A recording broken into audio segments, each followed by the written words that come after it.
జిల్లా బిజినేపల్లి మండలంలోని వెలుగొండ గ్రామంలో తెల్లవారుజామున 5 గంటలకు DSP Srinivas, CR Ashok Reddy, Bijinapalli SI Srinivas ఆధ్వర్యంలో కార్డన్ సర్చ్ కార్యక్రమం నిర్వహించారు. ఈ సందర్భంగా డీఎస్పీ మాట్లాడుతూ పెనుగొండ గ్రామంలో నెంబర్ ప్లేట్ లేని, ఆర్సీలు లేని 48 ద్విచక్ర వాహనాలను, 2 ఆటోలను, 1 టాటా మ్యాజిక్ వాహనాలను పట్టుకున్నామన్నారు. గ్రామంలో బంగారు దొంగతనాలు అధికారంగా జరుగుతున్నాయని, కావున మహిళలు జాగ్రత్తగా ఉండాలని సూచించారు. ఫిట్ చేయించుకోవాలి, బండి ఫిట్ చేయించుకో. ఇప్పుడు ఏమవుతుంది అంటే ఇట్లా ఉంటే దొంగ బండ్లు ఇది అగ్గ కొనుక్కొచ్చినట్టు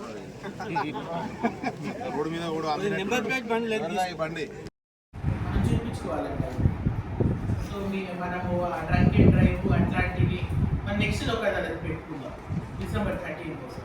ఇప్పుడు మన ఇంజర్ డీజేలో అయ్యే లోక్ అదాలత్ కాంప్రమైజెస్ ఇంకా అడ్మిషన్స్ కూడా మనకు ఆల్రెడీ నెంబర్ అయ్యి అది ఆన్లైన్ మనకు రిఫ్లెక్ట్ అవుతున్న కేసెస్ చేద్దాము.